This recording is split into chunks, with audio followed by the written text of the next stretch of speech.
Me estaba arreglando para la cena del domingo en casa de mi hijo, cuando mi abogado me mandó un mensaje. «Llámame ahora, no vayas allá». Lo que descubrió sobre el plan de mi nuera y de mi hijo lo cambió todo para siempre.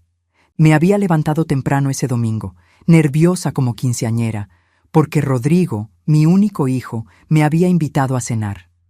Hacía semanas que no pasábamos tiempo juntos. Semanas en las que cada llamada mía terminaba con un «Te marco luego, mamá, estoy ocupado». Pero ese domingo era diferente. Él mismo había insistido. «Mamá, ven a casa. Vanessa preparó tu mole favorito». Yo había sonreído al colgar. Tal vez las cosas finalmente estaban mejorando entre nosotros. Estaba frente al espejo, poniéndome los aretes de plata que mi difunto esposo me regaló hace 30 años, cuando mi celular vibró sobre el tocador. Era un mensaje del licenciado Durán, mi abogado. Apenas 2 palabras en mayúsculas. «Llámame urgente». El corazón se me encogió. Ernesto Durán nunca escribía así. Era un hombre calmado, metódico, de esos que pesan cada palabra antes de pronunciarla. Lo conocía desde hacía 15 años, desde que me ayudó con el testamento de mi esposo. Marqué con manos temblorosas. «Estela, gracias a Dios, contestas». Su voz sonaba agitada, algo que nunca había escuchado en él. «¿Dónde estás?» «En mi casa, Ernesto. Me estoy arreglando para ir con Rodrigo y...» «No vayas. Por favor, escúchame bien. No vayas a esa casa». El vestido azul que sostenía en la otra mano se me resbaló de los dedos. «¿Qué? ¿De qué hablas? Es la cena con mi hijo. Él mismo me invitó». «Estela, encontré algo. Algo muy grave. Necesito que vengas a mi oficina ahora mismo. O si prefieres, voy para tu casa». Mi respiración se volvió pesada. Afuera, el sol de la tarde entraba por la ventana, pero de repente sentí frío. «Ernesto, me estás asustando. ¿Qué está pasando?» Hubo un silencio que duró apenas segundos, pero se sintió como una eternidad. «Tu casa, Estela. Ya no es tuya. Las piernas me fallaron. Tuve que sentarme en la orilla de la cama». «¿Cómo que no es mía?» «Claro que es mía. La compré con mi propio dinero. Trabajé 30 años para...» «Firmaste una cesión total de propiedad hace 6 meses. Tu hijo es el dueño legal ahora. Y hay más, mucho más. Pero no puedo decírtelo por teléfono. Estela, esto es muy serio». El mundo se detuvo. Mi casa. La casa que levanté con bordados, con mis manos cansadas, con las madrugadas frente a la máquina de coser después de que mi esposo murió. La casa donde crié a Rodrigo, donde están las fotografías de mi vida entera. «Vengo para allá», susurré. «Dame 20 minutos». Colgué.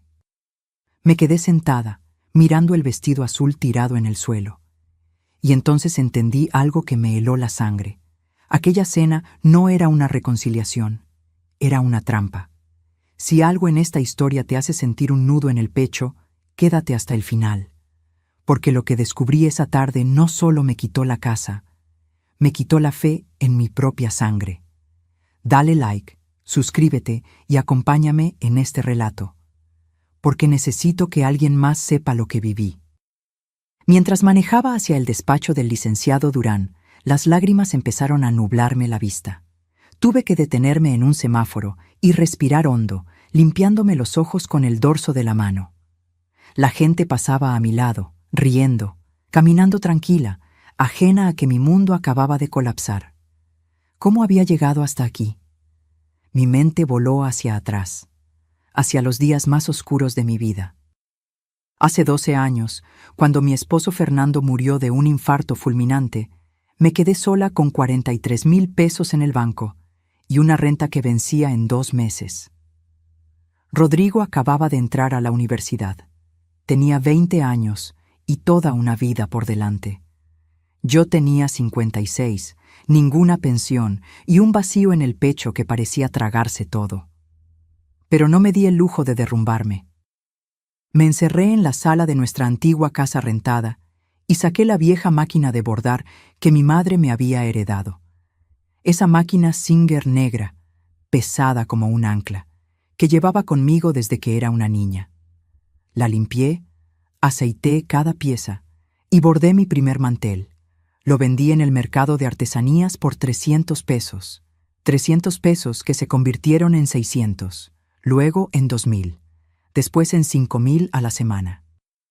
Bordaba servilletas, manteles, blusas tradicionales, fundas de cojines con flores de cempasúchil, vírgenes de Guadalupe, paisajes oaxaqueños.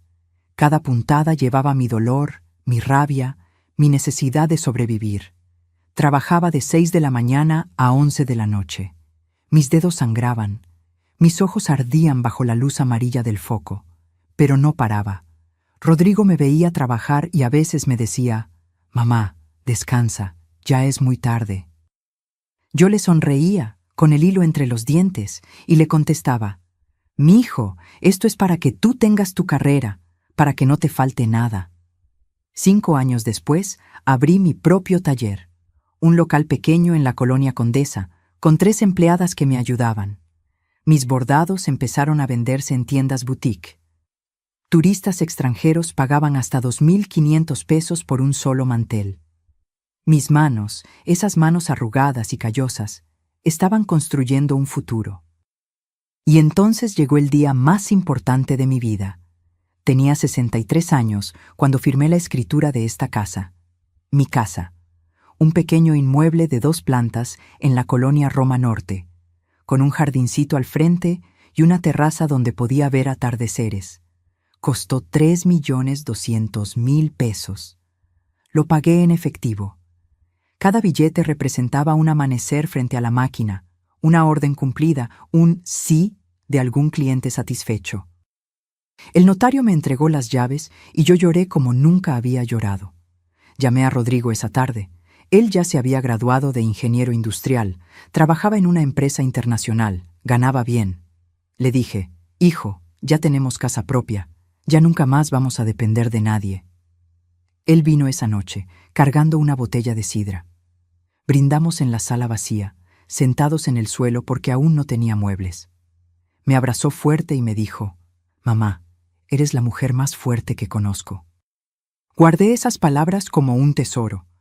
Además de la casa, logré ahorrar 847.000 pesos. Los tenía en una cuenta de inversión a plazo fijo. Era mi colchón, mi seguridad, mi vejez digna. Pensaba dejarle todo a Rodrigo algún día, pero como herencia, no como limosna, como el fruto de una vida bien vivida, no como un botín arrebatado. Estacioné frente al edificio donde estaba la oficina del licenciado Durán. Apagué el motor. Me miré en el espejo retrovisor. Tenía los ojos hinchados, el rímel corrido, el cabello despeinado. Pero había algo más en mi reflejo. Había miedo.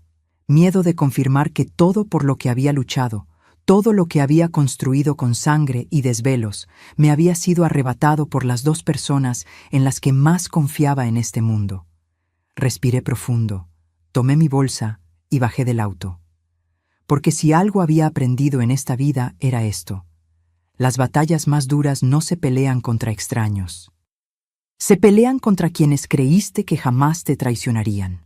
El licenciado Durán me recibió en su oficina con una expresión que nunca le había visto: preocupación mezclada con rabia contenida. Me sirvió un vaso con agua y esperó a que me sentara antes de abrir una carpeta beige repleta de documentos. Pero antes de llegar a eso, necesito contarles cómo empezó todo. Cómo una mujer que yo no conocía entró en nuestras vidas y, sin que me diera cuenta, comenzó a destruir todo desde adentro. Hace 3 años, Rodrigo llegó a mi casa un sábado por la tarde con una sonrisa que no le veía desde hacía tiempo. Traía de la mano a una mujer delgada, de cabello lacio y oscuro, impecablemente vestida con un traje sastre color perla, tacones altísimos, bolsa de marca, perfume caro que inundó mi sala en cuanto entró. «Mamá, ella es Vanessa», dijo mi hijo, con esa voz emocionada de quien presenta algo importante. Es licenciada en administración, trabaja en una firma de consultoría financiera. Vanessa me extendió la mano. No me abrazó, no me sonrió con calidez, solo una sonrisa educada, medida, fría. Señora Estela, qué gusto conocerla. Rodrigo me ha hablado mucho de usted. Me cayó bien al principio. O quizá me obligué a que me cayera bien porque veía a mi hijo feliz. Hacía años que no lo veía así. Desde que su última novia lo había dejado, Rodrigo se había vuelto más serio, más encerrado en su trabajo. Vanessa parecía exitosa, inteligente, de esas mujeres que saben lo que quieren. Pensé, qué bueno que mi hijo encontró a alguien así, alguien que lo empuje a crecer. No sabía que lo que ella quería era exactamente lo que yo había construido. Los primeros meses fueron normales. Venían a visitarme los domingos. Vanessa siempre traía postres de alguna pastelería francesa carísima, esos que cuestan 180 pesos por rebanada. Yo le ofrecía mi pan dulce casero, mis conchas recién horneadas, pero ella apenas probaba un pedacito y lo dejaba en el plato. «Es que estoy cuidando mi figura, señora Estela», decía con esa sonrisa que no llegaba a sus ojos. «Pero se ve delicioso». Y entonces empezaron los comentarios, sutiles, envueltos en palabras amables, pero comentarios al fin. Un día, mientras tomábamos café en mi sala, Vanessa miró alrededor y dijo: «Señora, esta casa tiene muchísimo potencial. Con una remodelación podría valer el doble. Esos muebles vintage están lindos, pero si cambiara por algo más moderno, minimalista, imagínese el cambio». Yo sonreí incómoda. «Me gustan así. Cada mueble tiene su historia». «Claro, claro», respondió ella, tocándose el cabello perfectamente planchado. «Es solo que... bueno, a veces aferrarse al pasado nos impide crecer, ¿no cree?» Rodrigo no dijo nada, solo bebió su café en silencio. Otro domingo, mientras yo preparaba pozole en la cocina, Vanessa entró y se apoyó en la barra. «Señora Estela, ¿usted ya tiene un plan de retiro estructurado? Porque con su edad debería estar pensando en inversiones más seguras, en diversificar su patrimonio». «Tengo mis ahorros», respondí, revolviendo la olla. «Y mi negocio todavía da para vivir bien». «Ah, sí, el taller de bordados», dijo ella, con un tonito que no me gustó. «Es muy artesanal. Pero dígame, ¿ha pensado qué pasará cuando ya no pueda trabajar? ¿Cuando sus manos ya no respondan como antes?» Sentí un nudo en la garganta. Porque era una pregunta que yo misma me había hecho en las noches de insomnio.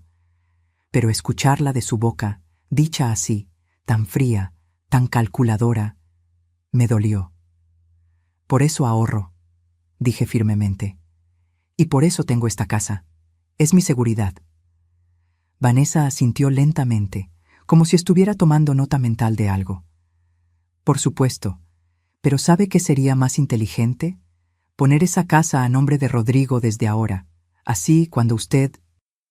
bueno, cuando llegue el momento, no habrá problemas legales ni impuestos que pagar. Todo quedaría en familia, protegido». Algo en mi interior se erizó, pero no dije nada. Rodrigo seguía sin intervenir. Al mes siguiente, me anunciaron que se iban a casar. Yo organicé una pequeña reunión en mi casa para celebrar. Invité a mis amigas del taller, a algunos vecinos, a la familia. Vanessa llegó tarde, con cara de fastidio, y apenas probó la comida que había preparado con tanto cariño. «Es que no estoy acostumbrada a comida tan condimentada», me dijo en voz baja, mientras Rodrigo hablaba con un primo. Tragué saliva y sonreí. La boda fue en un salón elegante que ellos pagaron. Yo no tuve voz ni voto en nada, ni en el menú, ni en la música, ni en la lista de invitados. Era su día, me recordó Vanessa. Y yo, como madre, debía respetar sus decisiones. Me senté en esa boda sintiéndome como una invitada más, no como la madre del novio. Y después de la luna de miel en Europa, algo cambió definitivamente. Las visitas se volvieron cada vez más escasas. Rodrigo siempre estaba ocupado.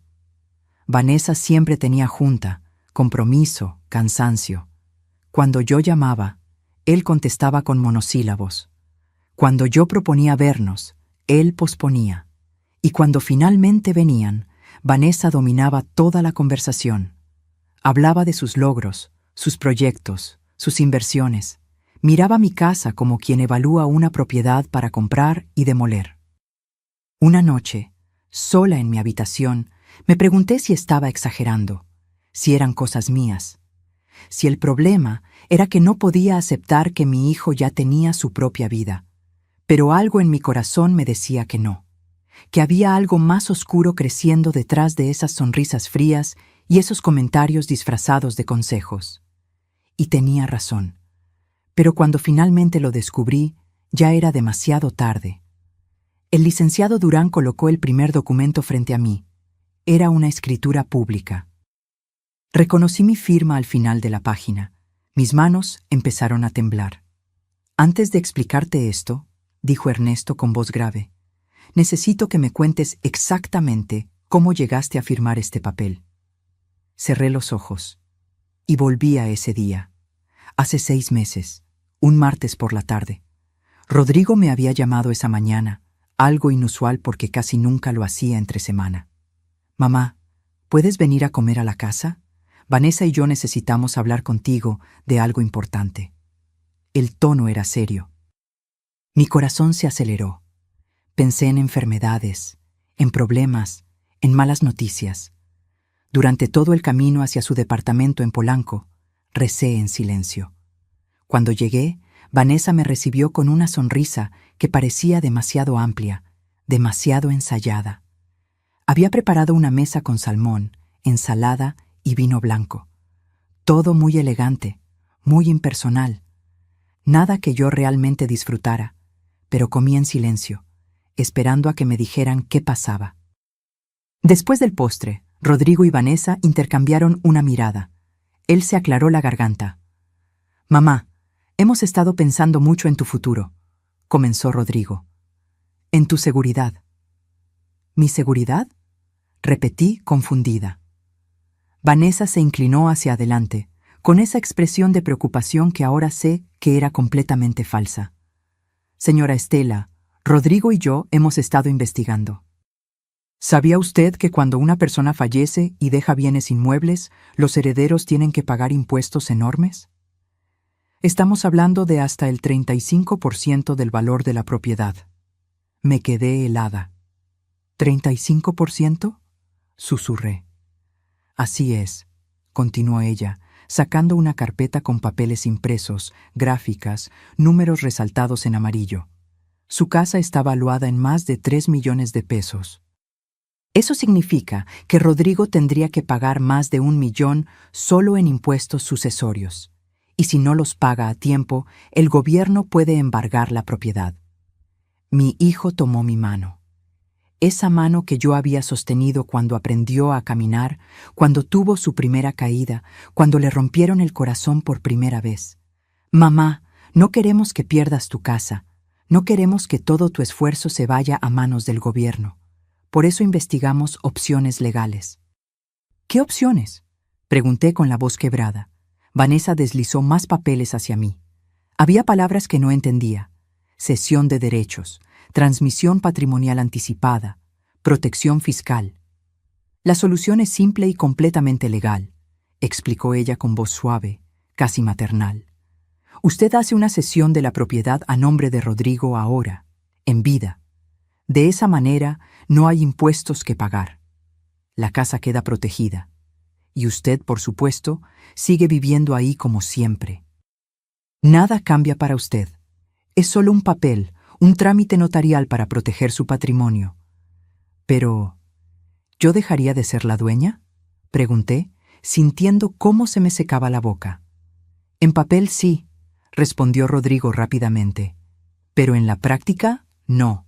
Seguiría siendo tu casa, mamá. Es tu hogar. Nadie va a sacarte de ahí.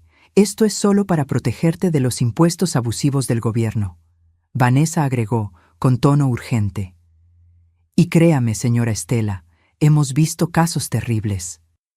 Personas mayores que pierden sus casas porque sus hijos no pueden pagar los impuestos. Familias destruidas, patrimonios perdidos. No queremos que eso les pase a ustedes.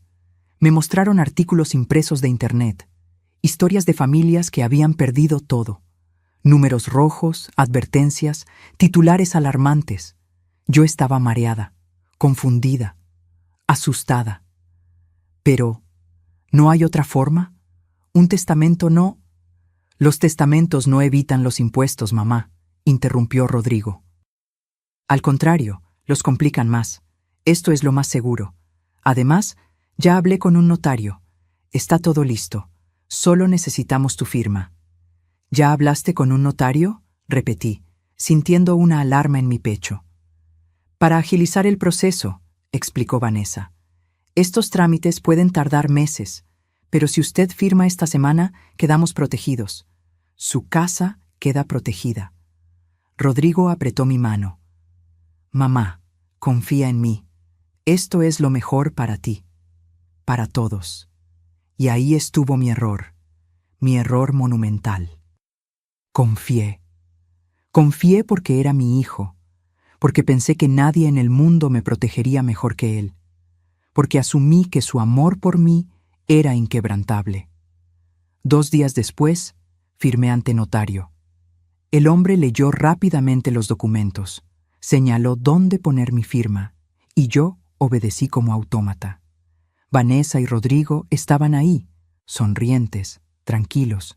El notario me dio una copia de los papeles y me dijo: «Felicidades, realizó un acto de gran amor y previsión». Salí de ahí sintiendo un vacío extraño en el estómago, pero me convencí de que había hecho lo correcto. Guardé los papeles en un cajón y traté de no pensar más en ello, hasta ese domingo, hasta ese mensaje del licenciado Durán. Abrí los ojos y lo miré. Él tenía la mandíbula tensa, los puños cerrados sobre el escritorio. «Estela», dijo con voz ronca, «lo que firmaste no fue una protección, fue una cesión total, absoluta e irrevocable de la propiedad. Tu casa ya no te pertenece. Rodrigo es el único dueño legal, y si él quisiera vendértela, echarte, hipotecarla, puede hacerlo sin tu consentimiento». Las palabras cayeron sobre mí como piedras, pero él me dijo, me prometió.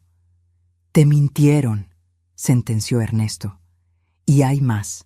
Sacó otro documento, un estado de cuenta bancario. «Hace 3 meses, Rodrigo solicitó un préstamo hipotecario usando tu casa como garantía. 1.900.000 pesos. Ya lo tienen en su cuenta». El mundo dejó de girar. «¿Qué? Están endeudando tu propiedad, Estela. Y si no pagan, el banco se la queda. Pero no es solo eso». Ernesto sacó su teléfono. Me mostró capturas de pantalla de una conversación de WhatsApp. «Un contacto en el notario me pasó esto. Son mensajes entre Vanessa y una amiga suya». Leí. Y con cada palabra sentí cómo se me partía el alma. Ya casi nos deshacemos del estorbo. La vieja firmó todo. Ahora solo falta sacarla de la casa y remodelar. Rodrigo dice que la mandemos a un asilo del gobierno. Total, ya cumplió su función. ¿Y si se resiste? No va a resistirse. Está sola. No tiene a nadie más. Y aunque quisiera pelear, no tiene papeles que la respalden. La casa es nuestra. Dejé caer el teléfono sobre el escritorio. Las lágrimas brotaron sin control, quemándome las mejillas, ahogándome la voz. Mi hijo, mi único hijo, el niño que cargué en mi vientre, al que alimenté cuando no tenía ni para mí, al que vestí con ropa que yo cosía en las madrugadas, al que eduqué, protegí, amé con cada fibra de mi ser. Me había vendido por 1.900.000 pesos. No sé cuánto tiempo estuve llorando en esa oficina. El licenciado Durán me trajo un té de manzanilla que no pude tomar. Las manos me temblaban tanto que el líquido se derramaba sobre mis piernas. Él esperó en silencio, dándome el espacio que necesitaba para procesar lo impensable. Cuando finalmente pude hablar, mi voz salió quebrada, irreconocible. ¿Cómo descubriste todo esto?» Ernesto se recargó en su silla y suspiró profundamente. «Hace 2 semanas recibí una llamada de un colega del registro público de la propiedad. Me preguntó si yo seguía siendo tu abogado. Le dije que sí. Entonces me comentó que había visto movimientos extraños en tu escritura. una cesión total seguida casi inmediatamente por una solicitud de crédito hipotecario. Eso le pareció sospechoso. ¿Por qué sospechoso?, pregunté, limpiándome las lágrimas. Porque normalmente, cuando alguien hace una cesión por protección patrimonial, no hipoteca la propiedad de inmediato. Eso contradice el propósito supuesto de proteger el bien. Mi colega olió algo raro y me avisó. Ernesto abrió otra carpeta. Empecé a investigar. Pedí copias de todos los documentos. Revisé el contrato de crédito. Y entonces descubrí que el préstamo no fue solicitado para mejorar la propiedad ni para ninguna emergencia médica. Fue un crédito de libre disposición, es decir, ese dinero puede usarse para lo que ellos quieran. ¿Para lo que quieran?, repetí, sintiendo náuseas. Así es. Puede ser para comprar un auto, irse de vacaciones, invertir en otro negocio, lo que sea. Y tú, Estela, aunque ya no eres la dueña legal, quedas como aval moral. Si ellos no pagan, el banco ejecuta la hipoteca y remata la casa. Tú pierdes tu hogar y ellos se quedan con el dinero. Sentí que la habitación daba vueltas. ¿Cómo pude ser tan estúpida?, gemí, cubriéndome el rostro con las manos. ¿Cómo no me di cuenta? No fuiste estúpida, dijo Ernesto con firmeza. Fuiste manipulada. Ellos usaron tu amor, tu confianza y tu miedo contra ti. Eso no es estupidez, Estela, eso es abuso. La palabra quedó flotando en el aire. Abuso. Mi propio hijo me estaba abusando. Pero hay más, continuó el abogado, y yo pensé que no podía haber nada peor. Contraté a un investigador privado, solo para estar seguros, y encontró esto. Me mostró más capturas de pantalla, esta vez de una conversación entre Rodrigo y un agente inmobiliario. ¿En cuánto podemos poner la casa? En ese sector, con esas características, podemos pedir 4.200.000 pesos. Se vende rápido. Perfecto. Pero necesito sacar primero a la inquilina actual. ¿Conoces abogados que manejen desalojos express? Claro, te paso contactos. Con el dinero correcto, en 3 meses la tienes vacía. Mi hijo me estaba llamando inquilina. Como si yo fuera una extraña. Como si no hubiera dado 30 años de mi vida para construir ese hogar. Estela, escúchame bien, dijo Ernesto, inclinándose hacia adelante. Ellos planean sacarte de tu propia casa, venderla, quedarse con el dinero del crédito más el dinero de la venta. Estamos hablando de más de 6 millones de pesos en total, y a ti te dejarían en la calle. No puede ser legal, susurré. Tiene que haber algo, alguna ley que me proteja. Legalmente, firmaste una cesión voluntaria. Ante un juez, eso es válido. Ellos pueden argumentar que fue tu decisión libre. Y sin pruebas de que hubo engaño o coacción, es muy difícil revertirlo. ¿Muy difícil o imposible? Ernesto me sostuvo la mirada. Difícil, pero no imposible. Si logramos demostrar que hubo dolo, fraude o aprovechamiento de tu vulnerabilidad como adulta mayor, podemos pelear. Pero necesitamos pruebas sólidas. Y sobre todo, necesitamos que ellos cometan un error. ¿Qué tipo de error? Que digan o hagan algo que demuestre su verdadera intención, que se confíen, que revelen su plan abiertamente. Me quedé en silencio, procesando todo. Afuera, el cielo comenzaba a oscurecerse. El domingo que había comenzado con tanta ilusión se había convertido en la peor pesadilla de mi vida. ¿Y la cena?, pregunté de pronto. ¿Por qué me invitaron hoy específicamente? Ernesto sacó un último documento. Porque mañana lunes vence el plazo para que tú firmes tu renuncia a cualquier derecho de usufructo o habitación sobre la propiedad. Es el último papel que necesitan para tener control absoluto. Si no lo firmas, pueden iniciar un proceso legal largo, pero si lo firmas, se acabó. Pueden sacarte legalmente en cualquier momento. Ahora todo tenía sentido. La invitación repentina después de semanas de silencio. El mole favorito. Las sonrisas. Todo era parte de un plan para ablandarme, para que llegara confiada, feliz, desprevenida. y después del postre sacarían unos papelitos para que yo firmara sin leer, creyendo que eran fotos o recuerdos familiares. Pero tú me advertiste a tiempo, dije mirando a Ernesto con gratitud infinita. Me salvaste de firmar eso. Por ahora, respondió él, pero Estela, ellos no se van a rendir. Cuando no aparezcas hoy, cuando no firmes mañana, van a presionarte, van a buscarte, van a intentar convencerte de todas las formas posibles. ¿Qué hago entonces?, pregunté, sintiéndome pequeña, vulnerable, rota. Ernesto juntó sus manos sobre el escritorio. Tienes dos opciones. La primera, aceptar lo que pasó, negociar con ellos algún acuerdo donde te permitan vivir en la casa hasta que mueras y rezar porque cumplan su palabra. La segunda, hizo una pausa. La segunda es pelear, reunir pruebas, grabarlos si es necesario, demostrar que te engañaron y recuperar lo que es tuyo. ¿Tengo posibilidades reales de ganar? Si haces exactamente lo que te diga, si eres valiente y estratégica, sí. Hay una ley federal de protección a adultos mayores contra violencia patrimonial. Si demostramos que hubo manipulación y abuso, podemos anular la sesión. Pero no será fácil, y tendrás que enfrentarte a tu propio hijo en un juzgado. Las lágrimas volvieron a brotar, pero esta vez eran diferentes. No eran solo de dolor. Había algo más, algo que empezaba a crecer en mi pecho como una brasa encendida. Rabia. Levanté la cabeza y miré a Ernesto a los ojos. Quiero pelear, quiero recuperar mi casa. Y quiero que paguen por lo que me hicieron. Él asintió lentamente, con una leve sonrisa. Entonces prepárate, Estela, porque lo que viene no será bonito, pero te prometo que no estarás sola. Salí de esa oficina cuando ya era de noche. Mi teléfono estaba lleno de llamadas perdidas de Rodrigo y mensajes de Vanessa. Mamá, ¿dónde estás? Ya es tarde. ¿Te pasó algo? Contesta, por favor. Estamos preocupados. La cena se está enfriando. No respondí ninguno.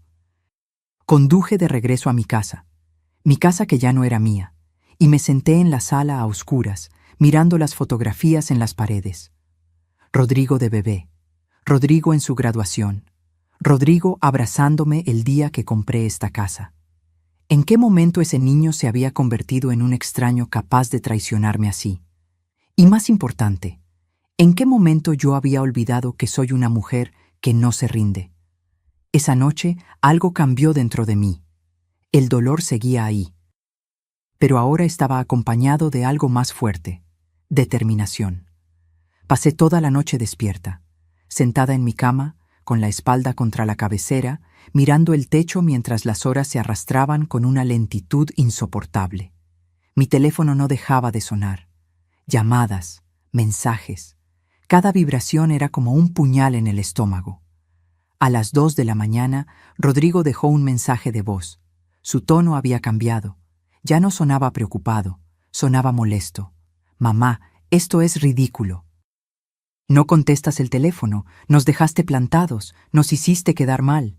Al menos ten la decencia de explicarnos qué pasó. Llámame mañana temprano. Borré el mensaje sin terminar de escucharlo.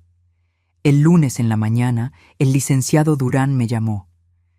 «Estela, ¿cómo amaneciste?» No dormí, respondí con voz rasposa. Lo imaginé. Escucha, tengo un plan. Pero necesito que confíes en mí y que hagas exactamente lo que te voy a pedir. Dime, quiero que vayas a esa cena. Me senté en la cama de golpe. ¿Qué? ¿Estás loco? No pienso... Escúchame, interrumpió con calma. Necesitamos pruebas. Necesitamos que ellos revelen sus intenciones. Y la mejor forma de conseguirlo es que tú vayas, finjas que no sabes nada, y los dejes hablar. Lleva tu celular grabando en el bolso. Graba todo. Cada palabra, cada gesto, cada comentario. Ernesto, no puedo. No puedo sentarme frente a ellos y actuar como si... Sé que es difícil, pero es la única manera. Si no tenemos pruebas contundentes de su plan, será tu palabra contra la de ellos. y ante un juez ellos pueden argumentar que todo fue legal y transparente. Necesitamos que se cuelguen solos. Cerré los ojos. Respiré hondo. ¿Y si no puedo? ¿Y si me derrumbo ahí mismo? No te vas a derrumbar, dijo Ernesto con firmeza, porque eres más fuerte de lo que crees, y porque has sobrevivido cosas peores que una cena incómoda. Piensa en esto como una actuación, la actuación más importante de tu vida. Esa tarde volví a llamar a Rodrigo. Puse mi mejor voz de madre arrepentida. Hijo, perdóname. El domingo me sentí mal. Creo que fue algo que comí. Me tuve que regresar a casa de emergencia y me quedé dormida. Recién veo todas sus llamadas. Hubo un silencio del otro lado. Luego, su voz, más fría de lo normal. ¿Estuviste enferma todo este tiempo y no pudiste mandar un mensaje? Perdón, mi amor. No quise preocuparlos. ¿Podemos cenar hoy? Déjame compensarlos. Escuché a Vanessa hablar de fondo. Luego Rodrigo respondió.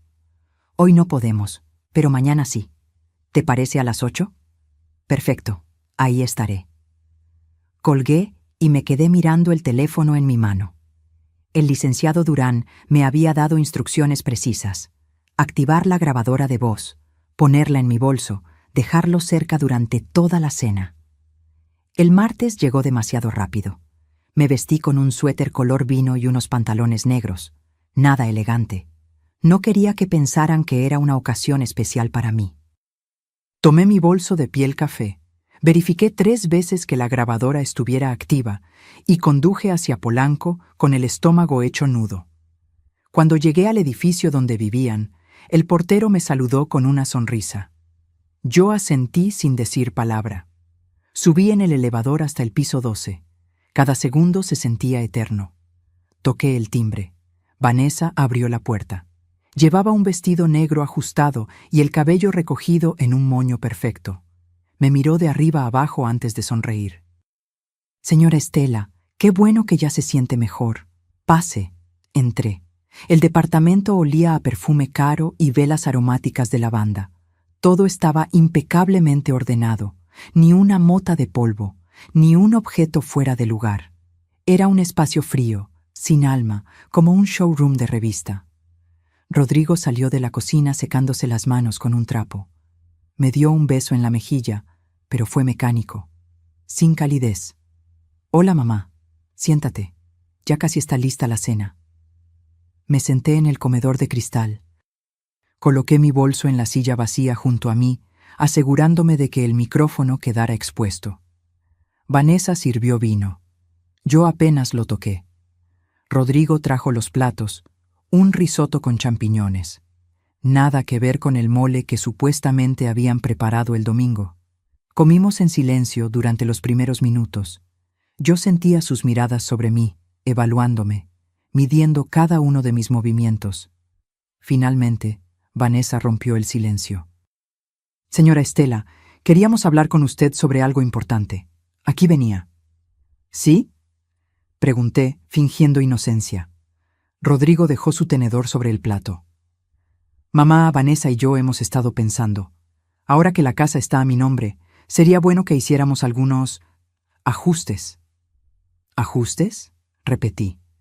Vanessa sonrió, pero no llegó a sus ojos. Lo que Rodrigo quiere decir es que esa casa tiene mucho potencial desaprovechado. Con una buena remodelación, podría convertirse en una excelente inversión. Incluso podríamos rentarla y generar ingresos pasivos. Sentí cómo se me encogía el estómago, pero mantuve el rostro neutral. ¿Rentar mi casa? Bueno, técnicamente ya no es su casa, señora Estela, dijo Vanessa con voz suave, casi maternal. Es de Rodrigo, y él tiene derecho a tomar decisiones sobre su propiedad, ¿no cree? Mi hijo no dijo nada, solo miraba su plato. Además, continuó Vanessa, usted vive sola en una casa de 2 plantas. Eso no es práctico a su edad. Las escaleras son peligrosas, el mantenimiento es caro. ¿No sería mejor que se mudara a un lugar más adecuado? ¿Adecuado? Pregunté, sintiendo cómo la rabia empezaba a trepar por mi garganta. Un lugar más pequeño, más manejable, explicó ella, como si le hablara a una niña.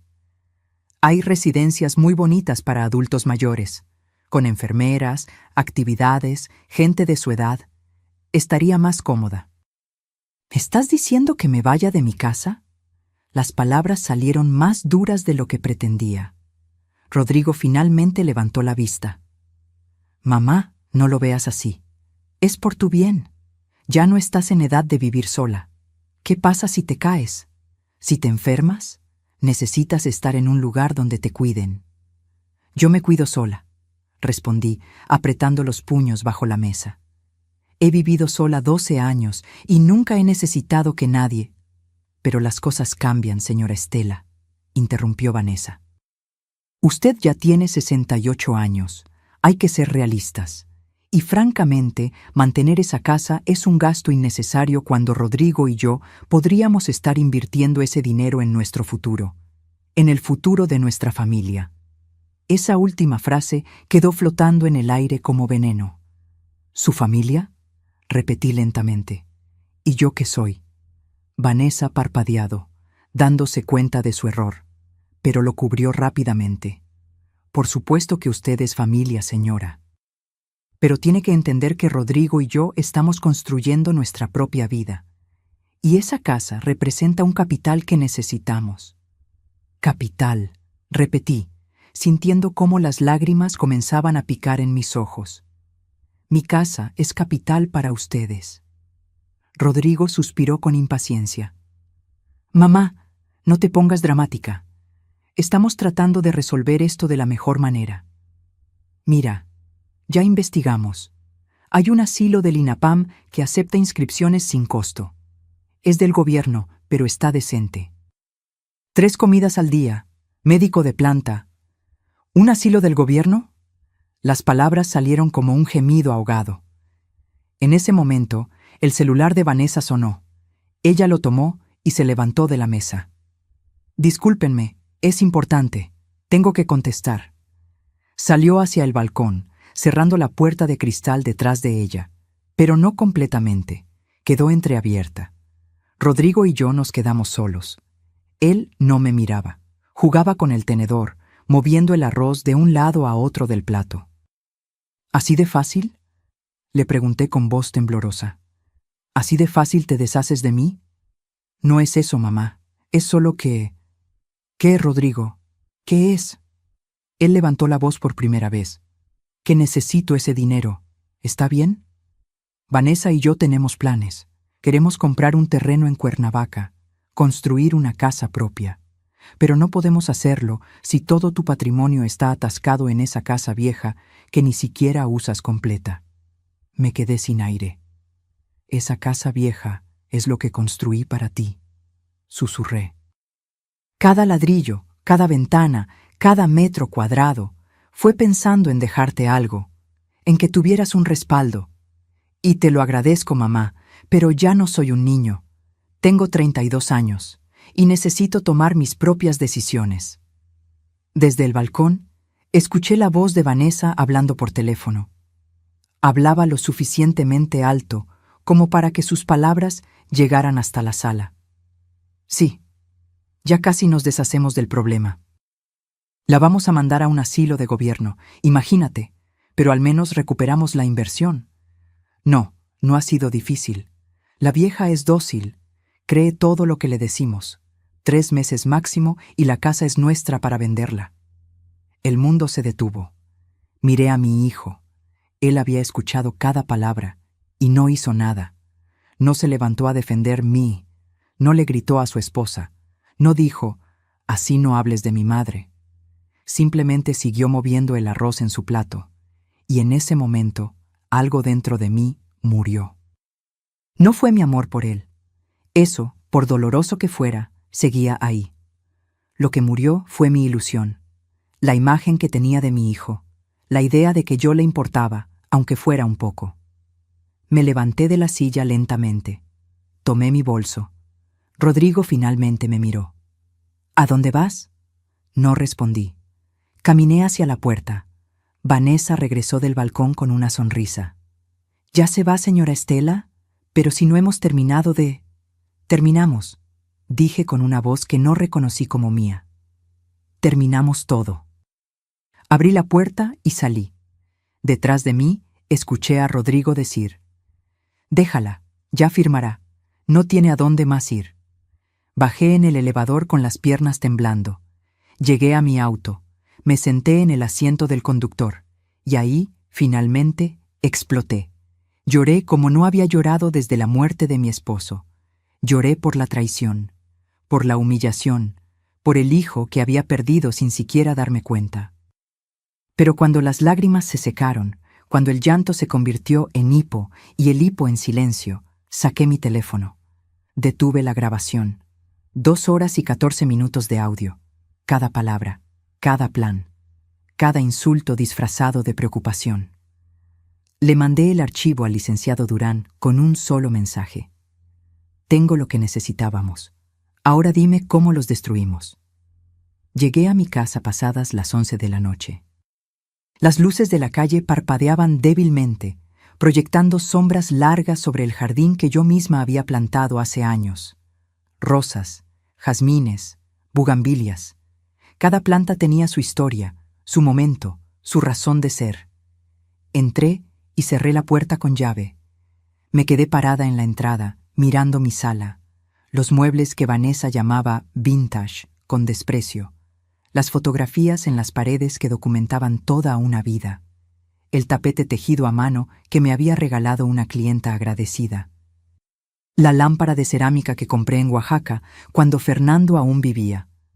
Esta era mi casa, mi refugio, mi testimonio de que una mujer sola y viuda podía levantarse del suelo y construir algo digno.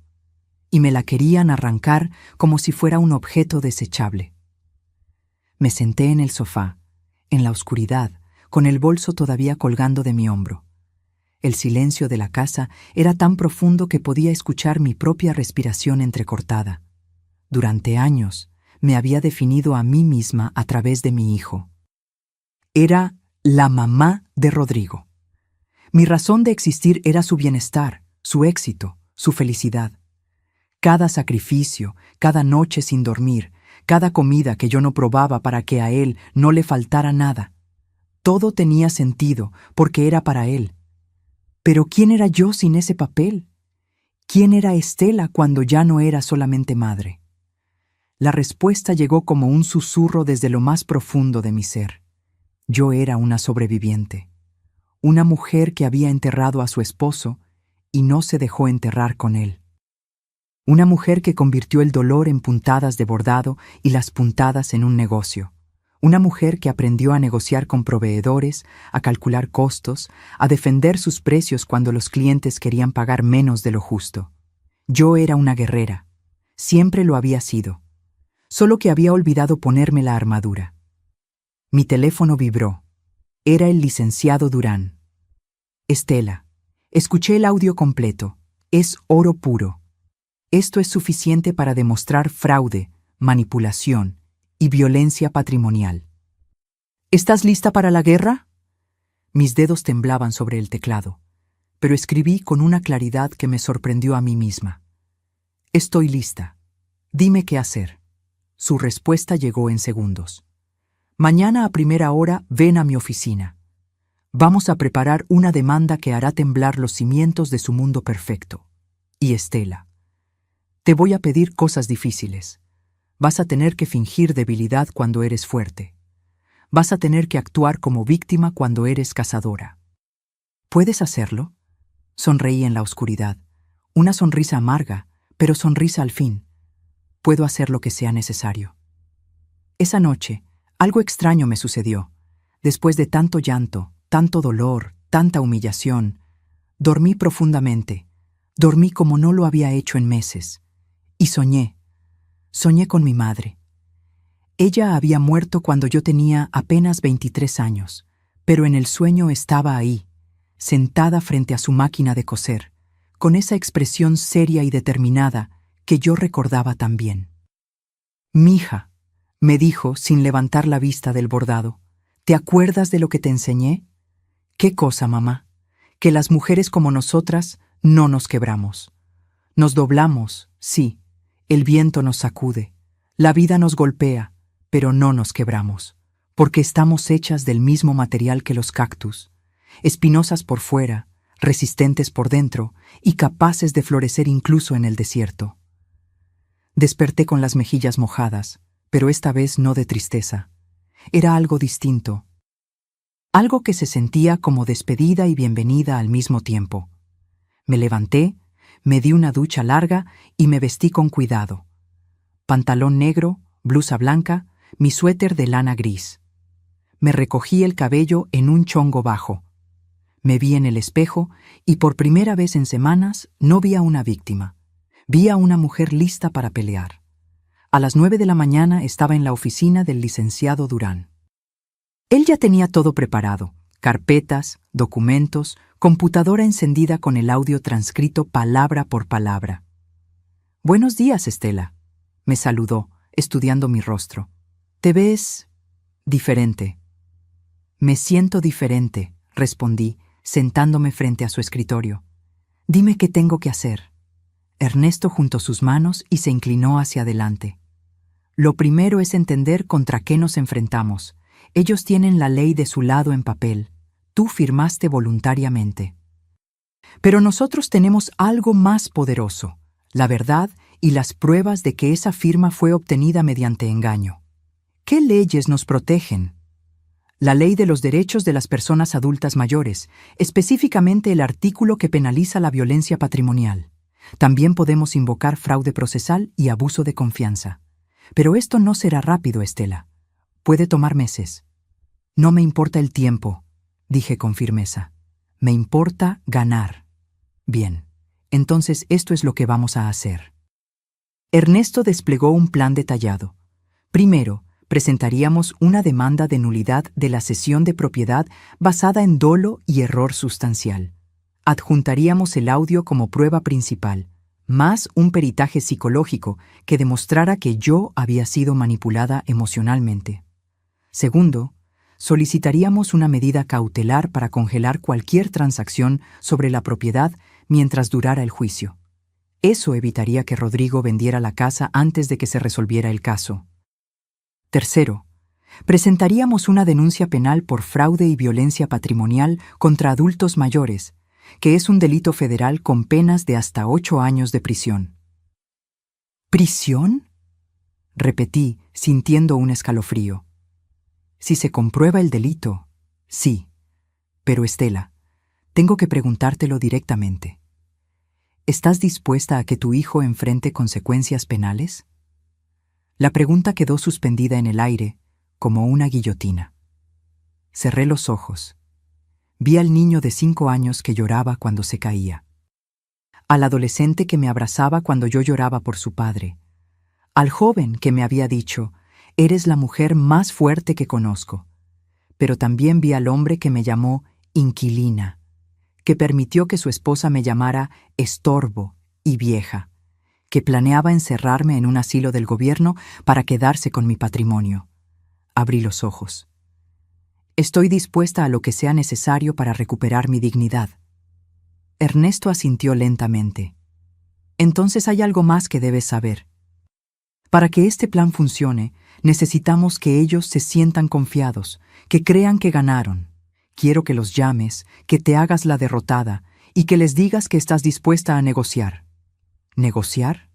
Finge que aceptas irte de la casa a cambio de una pequeña mensualidad. Diles que solo quieres mantener la paz, que no quieres problemas. Mientras más seguros se sientan, más errores cometerán, y nosotros estaremos documentando todo. ¿Quieres que me humille más? Quiero que juegues al ajedrez, Estela. A veces, para dar jaque mate, tienes que sacrificar piezas primero. ¿Confías en mí? Lo miré fijamente. Este hombre me había avisado a tiempo. Me había creído cuando todo el mundo habría pensado que era una vieja paranoica. Me estaba ofreciendo sus años de experiencia y su red de contactos sin pedir nada a cambio más que justicia. Confío en ti. Perfecto. Entonces llámalo ahora, con alta voz. Quiero escuchar. Saqué mi teléfono con manos temblorosas. Marqué el número de Rodrigo. Sonó 3 veces antes de que contestara. «¿Mamá?». Su voz sonaba sorprendida. «Hijo», dije, poniendo en mi voz todo el cansancio que realmente sentía. Necesito hablar contigo. De lo de anoche. Ah, sí. Mira, creo que te fuiste muy dramática. Nosotros solo... Tienes razón, lo interrumpí. Tienes razón, Rodrigo. Me puse dramática. Estoy vieja, estoy cansada y... Tal vez tienen razón. Tal vez sí necesito un lugar más pequeño, más manejable. Hubo un silencio del otro lado. Luego, ¿en serio? En serio, pero quiero pedirte algo. No me mandes a un asilo del gobierno, por favor. Déjame buscar un departamento chico que pueda rentar y dame una ayuda mensual para los gastos. No mucho, solo lo suficiente para vivir con dignidad. Escuché a Vanessa hablar de fondo, aunque no pude entender qué decía. Luego Rodrigo respondió: ¿Cuánto necesitarías? Unos 6,000 pesos al mes. Para renta, comida, gastos básicos. Está bien, dijo él demasiado rápido, demasiado aliviado. Podemos hacer eso, pero necesito que firmes los papeles que te iba a dar ayer. Los de renuncia al usufructo. ¿Cuándo podemos vernos? Dame unos días para procesar todo esto, para despedirme de la casa. ¿El viernes? El viernes, perfecto. Te mando la dirección del notario. Y mamá, gracias por ser razonable. Colgué antes de que me viera vomitar de asco. El licenciado Durán tenía una sonrisa satisfecha. Perfecto. Acabas de darles la soga con la que se van a ahorcar. El viernes, cuando lleguen al notario, los estaremos esperando con una orden judicial y 2 policías ministeriales. ¿2 policías? Por si intentan algo. La violencia patrimonial contra adultos mayores es delito grave, y con ese audio tenemos causa probable para detención. Me recosté en la silla, exhausta, pero extrañamente en paz. Ernesto, ¿de verdad crees que podemos ganar? Él me sostuvo la mirada con una intensidad que no había visto antes. Estela, no solo vamos a ganar, vamos a hacer que se arrepientan cada día de haber subestimado a una mujer que bordó su libertad con sus propias manos. Y así comenzó mi transformación de víctima a cazadora. Porque el mayor error que cometen los depredadores es creer que la presa no tiene garras. Los días entre ese miércoles y el viernes fueron los más largos de mi vida. Cada minuto se estiraba como chicle, pesado y denso. Pero el licenciado Durán me había dado instrucciones muy claras. Actuar normal, no levantar sospechas y, sobre todo, seguir grabando cada interacción con Rodrigo y Vanessa. El jueves por la tarde, Vanessa me llamó. Su voz sonaba dulce, casi maternal, el tipo de dulzura que usan las serpientes antes de morder. Señora Estela, ¿cómo está? Rodrigo me contó de su conversación. Quiero que sepa que tomó una decisión muy sabia. Apreté el teléfono contra mi oreja, con la grabadora activada. Gracias, Vanessa. Supongo que tienen razón. Ya no tengo edad para mantener una casa tan grande. Exactamente. Y mire, quiero que sepa que nosotros no somos malas personas. Los 6,000 pesos mensuales están garantizados. Es lo justo, ¿no? Usted nos da la casa, nosotros cuidamos de usted. Nos da la casa. Como si fuera un intercambio justo. Como si 30 años de mi vida valieran 6,000 pesos al mes. Sí, es justo, mentí, sintiendo cómo la bilis me subía por la garganta. Perfecto. Entonces mañana a las 11 en el notario. Ya está todo preparado. Solo tiene que firmar y listo. Todos contentos. Ah, y señora Estela... ¿Sí? No es necesario que lleve abogado ni nada de eso. Es un trámite sencillo. Entre familia, ¿verdad? La confianza es lo más importante. Sonreí amargamente. Claro, Vanessa, entre familia. Cuando colgué, le mandé el audio al licenciado Durán con un mensaje. Ya están celebrando. Su respuesta fue inmediata. Déjalos, que se emborrachen de confianza. Mañana será su peor despertar. Esa noche no dormí. No por angustia, sino por anticipación. Era como la víspera de Navidad cuando era niña, pero en lugar de esperar regalos, esperaba justicia. Me levanté a las 5 de la mañana. Me bañé con calma, dejando que el agua caliente relajara mis músculos tensos. Me vestí con mi mejor conjunto, un traje sastre color beige que había comprado para la graduación de Rodrigo, pero nunca usé. Me maquillé ligeramente. Me puse los aretes de perlas que Fernando me regaló en nuestro 20º aniversario. Me miré al espejo y vi a una mujer que no reconocía del todo. Seguía siendo yo, pero había algo diferente en mis ojos. Algo duro, algo que brillaba con determinación. A las 9 de la mañana llegué a la oficina del licenciado Durán. Pero esta vez no estábamos solos. Había otras 3 personas esperando. Estela, te presento al licenciado Javier Montoya, especialista en Derecho Patrimonial. Él llevará la parte civil del caso. Ella es la licenciada Patricia Ruiz, de la Fiscalía Especializada en Delitos contra Adultos Mayores, y él es el agente del Ministerio Público, Ricardo Salazar. Me quedé boquiabierta. ¿Todo esto? La licenciada Ruiz, una mujer de unos 45 años con mirada afilada, me tendió la mano. Señora Estela, su caso llegó a mi escritorio hace 2 días. Escuché los audios, leí los documentos, y le voy a ser sincera. En mis 15 años haciendo esto, pocas veces he visto un caso tan claro de violencia patrimonial con premeditación. Su hijo y su nuera no solo cometieron fraude, cometieron un delito federal. ¿Qué va a pasar?, pregunté con voz temblorosa. El agente Salazar, un hombre corpulento de bigote espeso, explicó. A las 11, usted entrará al notario como acordaron. Nosotros estaremos afuera, esperando. Cuando ellos lleguen y estén todos reunidos, yo entraré con la orden de presentación. Los vamos a llevar al Ministerio Público para tomarles declaración. Ahí se les notificará formalmente de la demanda civil y de la denuncia penal. ¿Y la casa?, pregunté, sintiendo cómo el corazón me latía en la garganta. El licenciado Montoya sonrió. Ya tenemos lista la medida cautelar. En cuanto se presente la demanda, la propiedad queda congelada. No pueden venderla, hipotecarla más, ni hacer ninguna transacción. Y si demostramos el fraude, que lo vamos a demostrar, la cesión se anula y la propiedad regresa a su nombre. ¿Cuánto tiempo tomará? Entre 3 y 6 meses, respondió el licenciado Durán. Pero Estela, necesito que entiendas algo. A partir de hoy, tu relación con tu hijo cambia para siempre. Esto no tiene vuelta atrás. Cerré los ojos. Respiré hondo. Mi relación con él cambió el día que decidió venderme por un préstamo bancario. Yo solo estoy recuperando lo que es mío. A las 10:30 salimos hacia el notario. Yo iba en mi auto, seguida por un vehículo discreto donde iban los licenciados y el agente. Mi celular sonó. Era Rodrigo. Ya vamos llegando, llegaremos puntuales. Yo también, nos vemos allá. Estacioné frente a la notaría, un edificio antiguo en la colonia Juárez. Mis piernas temblaban al bajar del auto. El licenciado Durán se acercó y puso una mano en mi hombro. Respira. Tú puedes. Entra, saluda, actúa normal.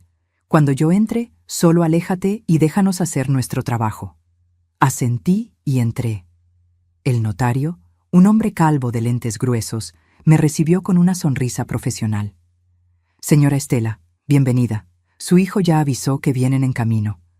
¿Gusta un café mientras esperamos? No, gracias. Estoy bien. Me senté en una de las sillas de la sala de espera. Mis manos sudaban. Mi corazón golpeaba tan fuerte que pensé que todos en la habitación podían escucharlo. 5 minutos después, la puerta se abrió. Rodrigo entró primero, vestido con traje gris y corbata azul. Se veía seguro, relajado, casi feliz. Detrás de él venía Vanessa, impecable como siempre, con un vestido negro y tacones que hacían eco en el piso de mármol. «Hola, mamá», dijo Rodrigo, dándome un beso en la mejilla que se sintió como hielo. «¿Lista para terminar con esto?» «Lista», respondí con voz neutra. Vanessa me sonrió. «Señora Estela, qué bien se ve. Ese traje le queda hermoso». Hipócrita, pensé, pero sonreí. «Gracias, hija». Nos hicieron pasar a la oficina del notario.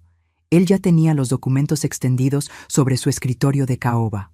Papeles y más papeles con sellos, firmas, párrafos en letra pequeña. Bien, dijo el notario, ajustándose los lentes. Aquí tenemos la renuncia formal de la señora Estela a cualquier derecho de usufructo, habitación o uso sobre la propiedad ubicada en la calle. No terminó la frase. La puerta se abrió de golpe y entraron el licenciado Durán, la licenciada Ruiz, el licenciado Montoya y el agente Salazar. El notario se puso de pie, confundido. ¿Qué significa esto? El agente Salazar mostró su placa. Agente del Ministerio Público. Traigo una orden de presentación para el señor Rodrigo Navarro Méndez y la señora Vanessa Ortega de Navarro. Rodrigo palideció. Vanessa se levantó de su silla, furiosa. ¿Qué es esto? ¿Algún tipo de broma? La licenciada Ruiz dio un paso al frente. No es broma, señora. Están siendo citados por la Fiscalía Especializada en Delitos contra Adultos Mayores. Se les acusa de fraude, violencia patrimonial y abuso de confianza. Rodrigo me miró, con los ojos desorbitados. «Mamá, ¿qué hiciste?» Me levanté lentamente, lo miré directamente a los ojos, sin pestañear. Lo que debía hacer hace 6 meses, defenderme. «¡Esto es ridículo!», gritó Vanessa. «Ella firmó voluntariamente. Tenemos los papeles». El licenciado Durán sacó una carpeta. Papeles obtenidos mediante engaño, amenazas veladas y manipulación emocional. Tenemos grabaciones de sus propias voces confesando el plan, llamándola estorbo, planeando encerrarla en un asilo del gobierno. ¿Quieren escucharlas aquí o prefieren hacerlo en el Ministerio Público? El silencio que siguió fue ensordecedor. Vanessa intentó hablar, pero el licenciado Montoya la interrumpió. Además, solicitamos y obtuvimos una medida cautelar. La propiedad queda congelada desde este momento. No pueden venderla, rentarla, ni hacer transacción alguna hasta que se resuelva el juicio de nulidad. «No pueden hacer esto», gritó Rodrigo, con la voz quebrada. «Yo soy el dueño legal». «Eres el dueño de una propiedad obtenida ilegalmente», respondió la licenciada Ruiz con frialdad. «Y eso se llama despojo. Ahora, ¿vienen voluntariamente o necesito llamar a las unidades de apoyo?» Rodrigo me miró con una mezcla de shock, rabia y algo que casi parecía miedo. «Mamá, no puedes hacerme esto. Soy tu hijo». Sentí como las lágrimas comenzaban a formarse, pero las contuve. «No aquí, no ahora. Precisamente por eso duele tanto, Rodrigo, porque sí eres mi hijo. Y aún así me traicionaste». Vanessa intentó acercarse a mí, pero el agente Salazar se interpuso. «Señora, por favor, acompáñenos. Pueden llamar a su abogado desde el Ministerio Público». Los vi salir escolatados. Rodrigo caminaba como zombi, con la cabeza baja. Vanessa gritaba amenazas vacías sobre demandas y abogados caros. Cuando la puerta se cerró detrás de ellos, mis piernas cedieron. El licenciado Durán me sostuvo antes de que cayera. «Ya pasó», susurró. «Lo más difícil ya pasó». Pero no era cierto. Lo más difícil venía apenas comenzando. Porque una cosa es recuperar una casa.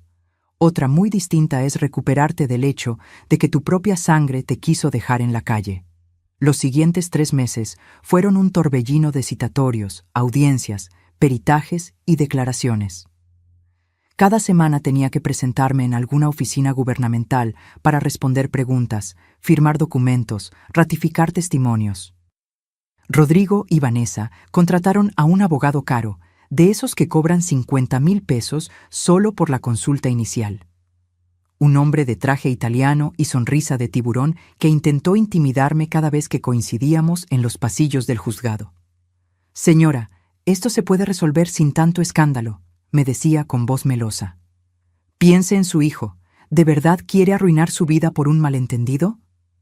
Yo lo miraba sin pestañear y respondía: «No fue un malentendido, fue un robo planeado. Y yo no arruiné su vida, él arruinó la mía». Durante ese tiempo, No volví a hablar con Rodrigo. Él intentó llamarme 2 veces. Dejó mensajes de voz que nunca escuché completos. Después, supongo que su abogado le aconsejó no contactarme directamente. Vanessa, en cambio, me mandó un mensaje a las 3 de la mañana, un martes. Un solo mensaje lleno de insultos, amenazas y palabras que nunca pensé leer escritas con tanto veneno. Lo guardé como prueba y se lo entregué a la licenciada Ruiz. «Perfecto», dijo ella con una sonrisa satisfecha. «Intimidación a testigo, esto le suma más cargos». Mi taller de bordado siguió funcionando, pero yo ya no era la misma. Mis empleadas notaban el cambio. Me preguntaban si estaba bien. Yo sonreía y asentía, pero por dentro sentía como si cargara piedras en el pecho. Las noches eran lo peor. Me despertaba a las 3 de la mañana, empapada en sudor, con pesadillas donde Rodrigo era un niño otra vez, y yo lo perdía en una multitud. Soñaba que lo buscaba, gritando su nombre, pero él nunca volteaba. Una tarde, mi amiga Lucía, con quien había trabajado durante años en el taller, me preparó un té de tila y se sentó frente a mí. «Estela, ¿de verdad vas a llegar hasta el final con esto?» «¿Tú qué harías?», le pregunté cansada. «No lo sé, pero sé que ese muchacho es tu único hijo, y que cuando todo esto termine, ganes o pierdas, ya nada será igual entre ustedes». «Ya nada es igual, Lucía». Eso murió el día que decidió verme como un estorbo en lugar de como su madre. Ella suspiró y tomó mi mano. «Solo te pido que no pierdas de vista quién eres, porque he visto muchas veces cómo la rabia nos convierte en aquello que odiamos». Sus palabras me quedaron dando vueltas durante días. Finalmente, llegó el día de la audiencia definitiva. El día donde el juez escucharía todos los argumentos, revisaría todas las pruebas y dictaría sentencia sobre la nulidad de la sesión. Era un miércoles de abril. El cielo estaba gris, amenazando lluvia. Me levanté a las 6 de la mañana, me vestí con un traje azul marino y me recogí el cabello en un chongo impecable. Quería verme digna. Quería que el juez viera a una mujer seria, no a una víctima desesperada. El licenciado Durán pasó por mí a las 8. «¿Lista?», preguntó, estudiando mi rostro. «Lo más lista que puedo estar para ver a mi hijo sentarse en el banquillo de los acusados». El juzgado estaba en el centro de la ciudad, un edificio antiguo con techos altos y pasillos que olían a papel viejo y desinfectante. Subimos al 3er piso, donde estaba la sala de audiencias. Rodrigo y Vanessa ya estaban ahí, sentados con su abogado. Él llevaba traje negro, corbata gris y lucía demacrado. Había perdido peso. Tenía ojeras profundas. Vanessa, en cambio, mantenía su compostura de hielo, con un vestido gris perla y el cabello perfectamente liso. Cuando entré, Rodrigo levantó la vista. Nuestros ojos se encontraron por un segundo que se sintió eterno. Vi dolor en su mirada, arrepentimiento, tal vez, o quizás solo miedo a las consecuencias. Yo aparté la vista primero. Nos llamaron a la sala. Era un espacio rectangular con paredes color crema, un estrado donde se sentaba el juez y bancas de madera para las partes. Me senté junto a mis abogados. Rodrigo y Vanessa se sentaron del otro lado, a apenas 3 metros de distancia. El juez entró.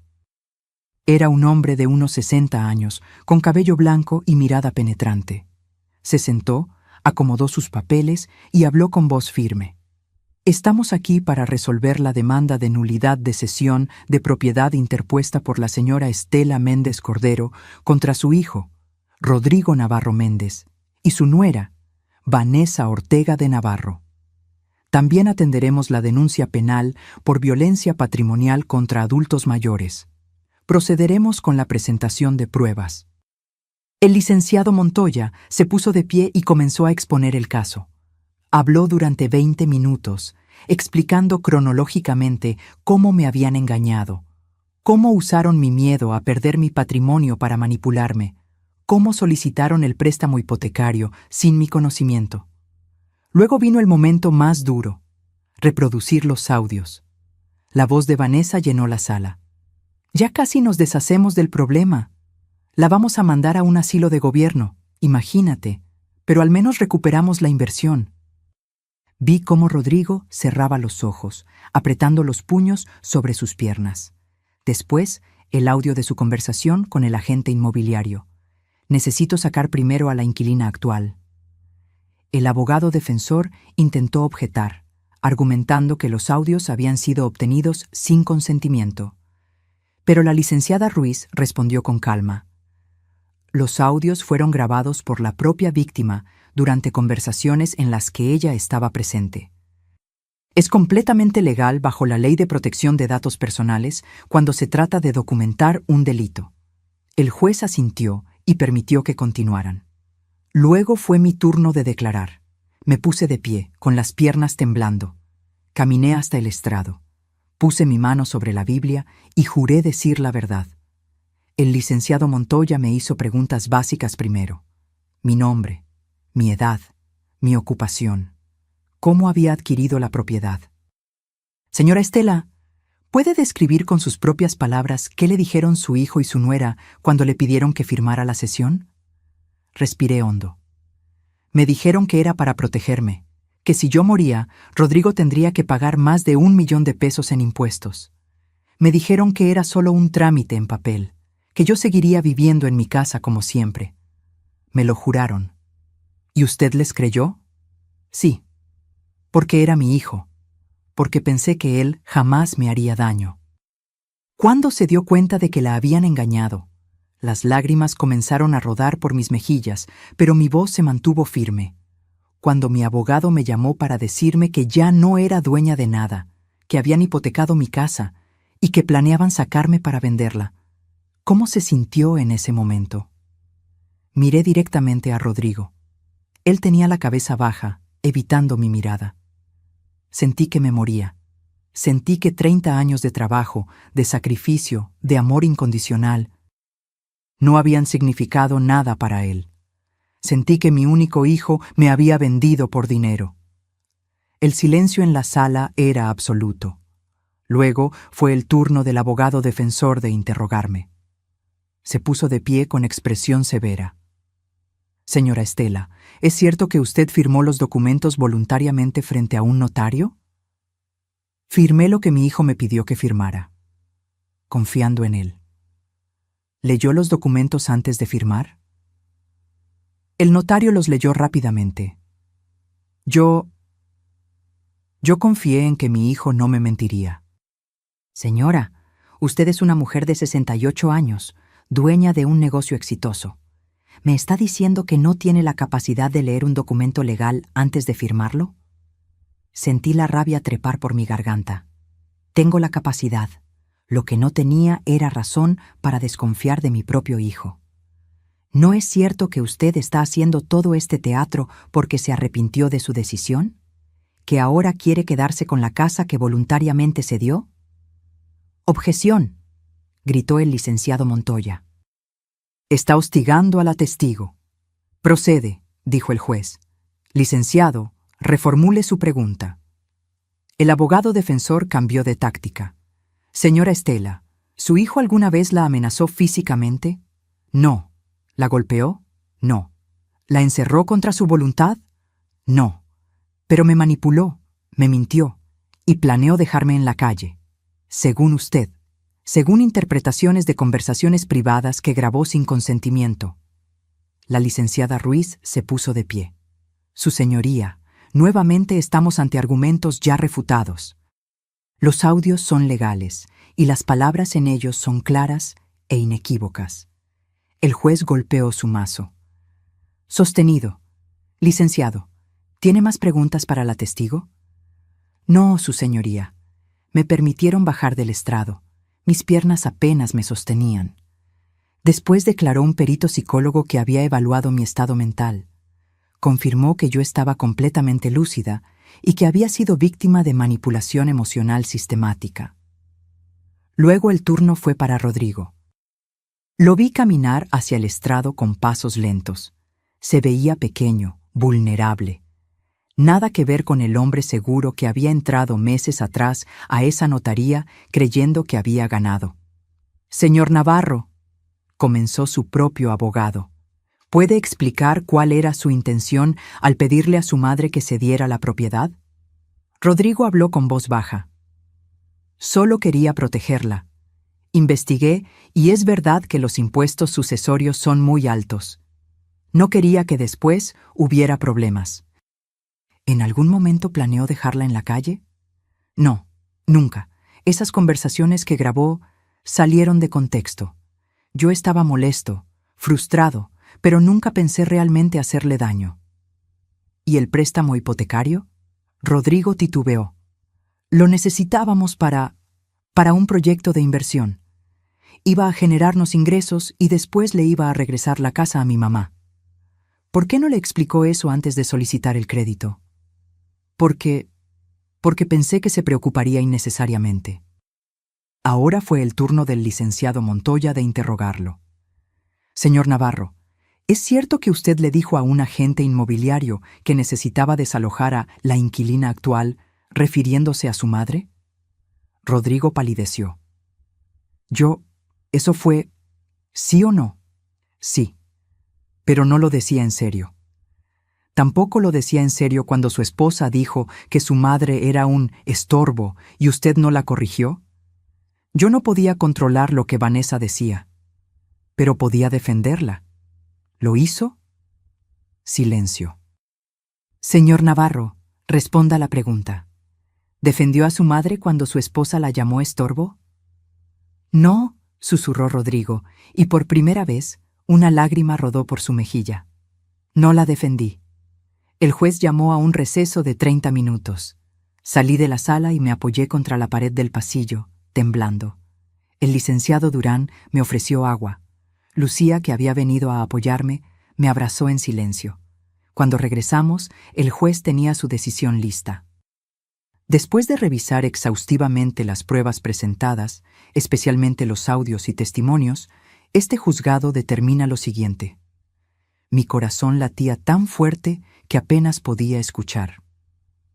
Primero, se declara nula la cesión de propiedad realizada por la señora Estela Méndez Cordero a favor de su hijo Rodrigo Navarro Méndez, por haberse realizado bajo engaño, manipulación y error sustancial inducido dolosamente.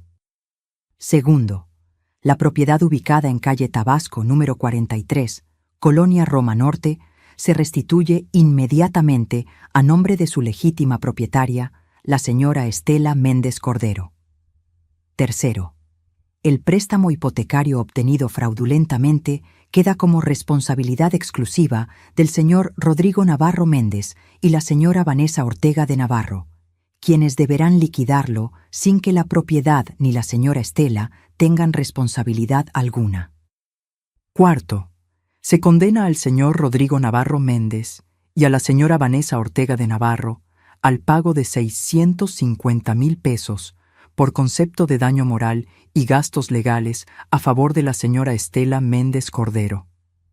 Quinto, se turna el expediente a la Fiscalía para determinar si procede proceso penal por los delitos de fraude y violencia patrimonial contra adultos mayores. El mazo cayó. Se levanta la sesión. El mundo pareció detenerse. Rodrigo tenía la cabeza entre las manos. Vanessa miraba al frente con los ojos llenos de lágrimas de rabia. Yo me quedé inmóvil, procesando que había ganado. Había recuperado mi casa, mi dignidad, mi vida. Pero al mirar a mi hijo derrumbado en esa silla, con los hombros caídos y la derrota escrita en cada línea de su rostro, me di cuenta de algo devastador. Había ganado la batalla, pero había perdido a mi hijo para siempre. Los días después de la sentencia fueron extraños, silenciosos. Como despertar después de una tormenta y no reconocer el paisaje que dejó atrás. Volví a mi casa, legalmente mía otra vez, y recorrí cada habitación como si fuera la primera vez. Toqué las paredes, me senté en mi sofá. Subí las escaleras despacio, sintiendo cada escalón bajo mis pies. Todo estaba igual, pero yo ya no era la misma mujer que había salido de aquí meses atrás. El licenciado Durán me ayudó con todos los trámites para registrar nuevamente la propiedad a mi nombre. El banco, después de una negociación tensa, aceptó que Rodrigo y Vanessa eran los únicos responsables del préstamo hipotecario.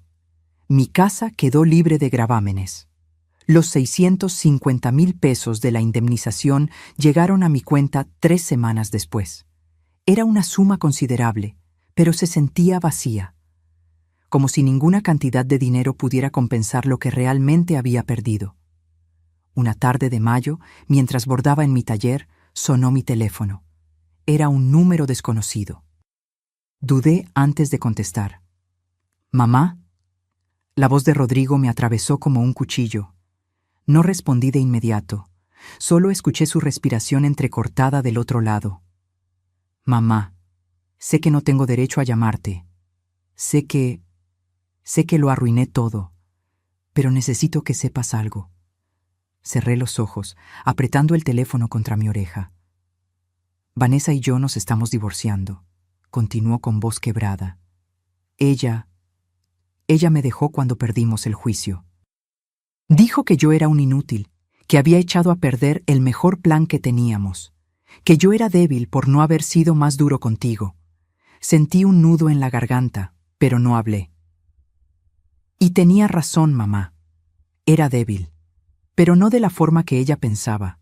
Era débil porque la dejé controlarme, porque permití que me convenciera de que tú eras un estorbo, porque olvidé quién eres realmente.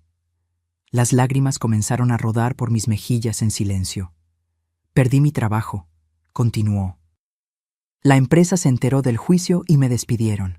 Dicen que soy un riesgo reputacional. Estoy viviendo en un departamento chico que renté con lo poco que me quedó, y todos los días me despierto pensando en cómo pude traicionarte así. Rodrigo. Finalmente hablé, con voz ronca. No, déjame terminar. Por favor, necesito decirte esto, aunque después nunca más quieras saber de mí. Mamá, pasé 32 años de mi vida viéndote levantarte cada día antes del amanecer.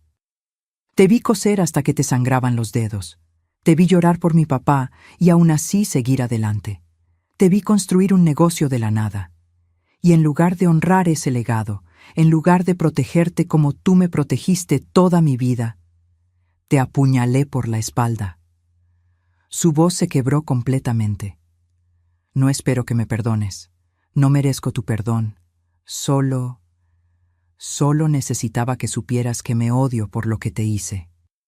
Y que si pudiera regresar el tiempo, daría todo lo que tengo por no haber firmado nunca ese maldito préstamo.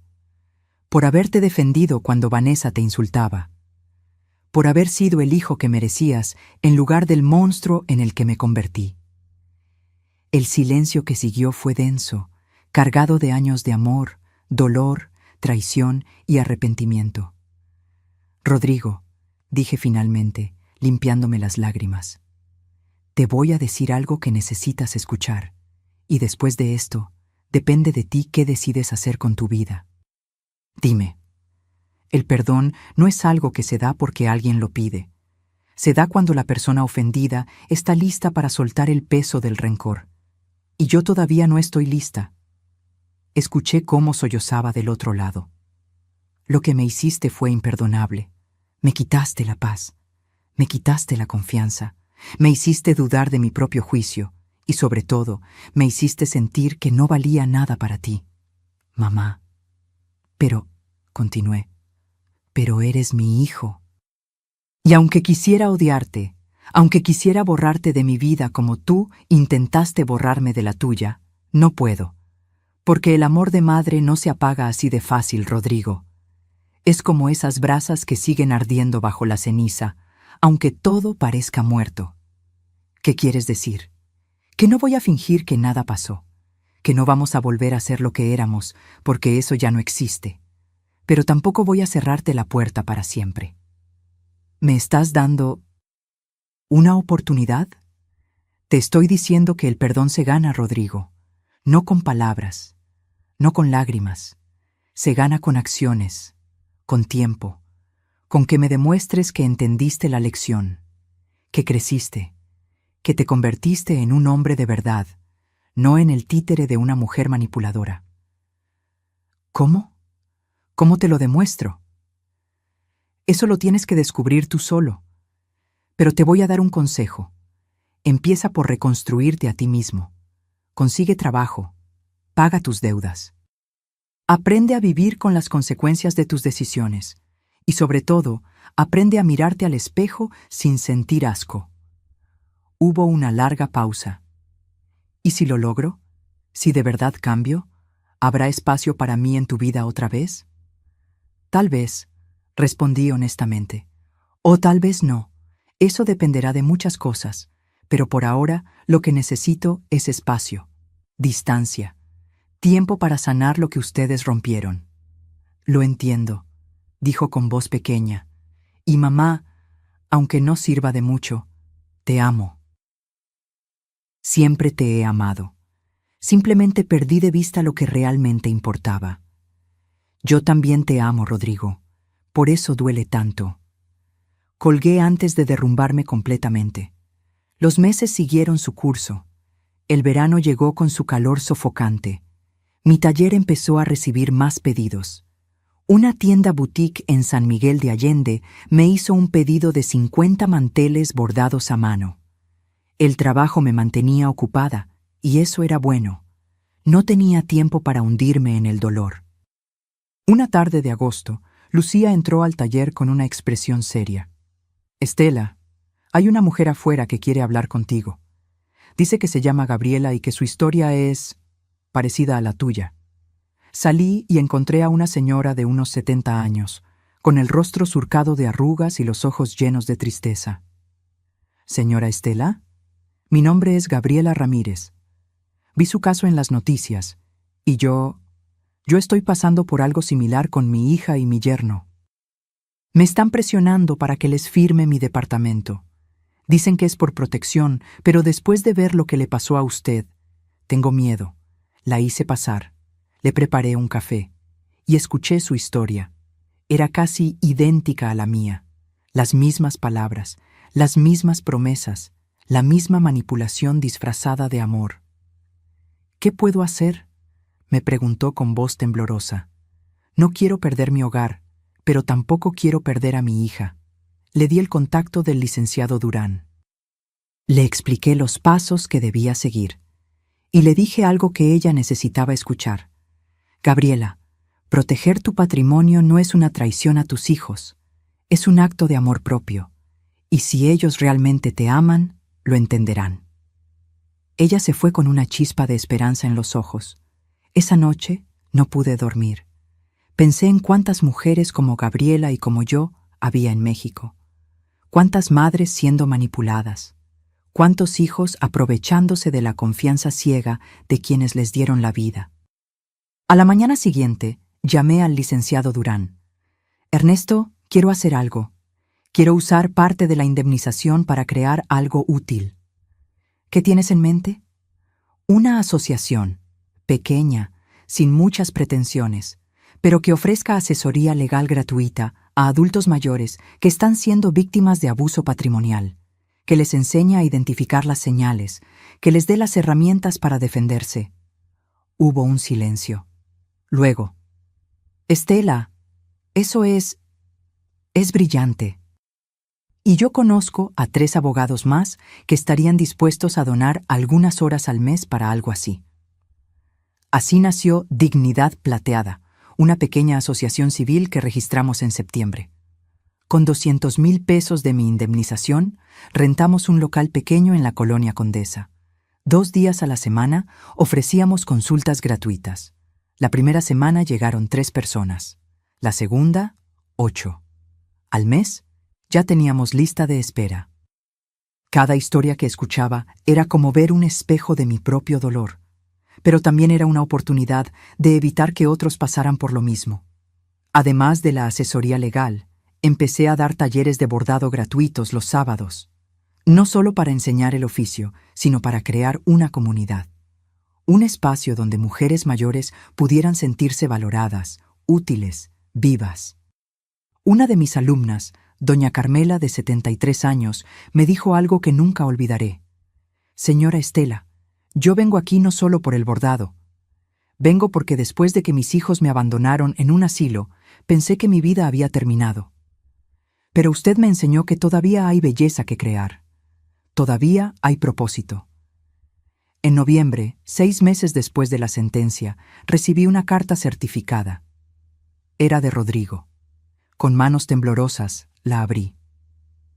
Mamá, no espero respuesta a esta carta. Solo quiero que sepas que conseguí trabajo en una constructora. Es un puesto modesto, muy por debajo de lo que ganaba antes, pero es honesto. Estoy pagando poco a poco el préstamo que arruinó todo. Me va a tomar años liquidarlo, pero lo voy a hacer. También empecé terapia psicológica. El terapeuta me ha ayudado a entender cómo permití que Vanessa me manipulara, cómo confundí el amor con la obsesión por aparentar éxito, cómo traicioné los valores que tú me inculcaste. Cada semana deposito 1,000 pesos en una cuenta de ahorro. No sé para qué exactamente. Tal vez algún día pueda devolverte aunque sea una mínima parte de lo que me diste toda tu vida. O tal vez solo es mi forma de recordarme que las cosas valiosas se construyen con paciencia, no se roban. Vi en internet lo de tu asociación. Leí sobre los talleres de bordado y me llené de orgullo. Porque a pesar de todo el daño que te causé, tú seguiste siendo quien siempre has sido, una mujer que convierte el dolor en algo hermoso. No te estoy pidiendo perdón otra vez, solo quiero que sepas que estoy tratando de ser mejor. Día a día, paso a paso. Y si algún día, cuando sientas que tu corazón está listo, quisieras tomar un café conmigo, estaré esperando. Con amor y vergüenza eterna, tu hijo Rodrigo. Doblé la carta lentamente. Las lágrimas rodaban por mis mejillas, pero esta vez no eran solo de dolor. Había algo más, algo que se sentía parecido a la esperanza. No le respondí de inmediato, pero guardé la carta en el cajón de mi tocador, junto a las fotografías viejas y los aretes de plata de Fernando, porque el perdón, como le había dicho a Rodrigo, no llega en un día, llega en pequeñas dosis, en momentos inesperados, en la decisión consciente de soltar 1 gramo de rencor cada vez que el peso se vuelve insoportable. Hoy, 1 año después de aquella sentencia, sigo viviendo en mi casa, sigo bordando, sigo dando talleres, sigo ayudando a personas que necesitan recuperar su dignidad. Rodrigo y yo hemos tomado café 3 veces, conversaciones incómodas al principio, donde él habla de su trabajo y yo de mi asociación, donde evitamos mencionar a Vanessa o el juicio, donde construimos, con torpeza, algo nuevo sobre las ruinas de lo que fuimos. No sé si algún día volveremos a tener la relación que teníamos. Probablemente no, pero tal vez podamos construir algo diferente, algo más honesto, algo basado en respeto mutuo y no en dependencia ciega. Porque aprendí algo fundamental en este proceso doloroso. El amor verdadero no es ciego. El amor verdadero te permite ver claramente y aún así elegir quedarte. Pero también te permite ver con claridad cuando es momento de protegerte. El respeto no es opcional, no se negocia, no se mendiga, y tu dignidad no está a la venta. No importa quién sea el comprador. Me siento en mi terraza esta tarde, con una taza de café entre las manos, mirando el atardecer que pinta el cielo de naranja y rosa. El mismo cielo que veía cuando estaba rota. El mismo cielo que me vio levantarme. Y pienso en todas las mujeres que están pasando ahora mismo por lo que yo pasé, que sienten que están solas, que creen que no tienen poder. Y quiero decirles esto, desde el fondo de mi alma: nunca eres demasiado vieja para defender lo que es tuyo. Nunca es demasiado tarde para recuperar tu dignidad. Y la verdadera riqueza no está en las propiedades que posees, sino en la capacidad de mirarte al espejo y reconocer a la mujer que eres.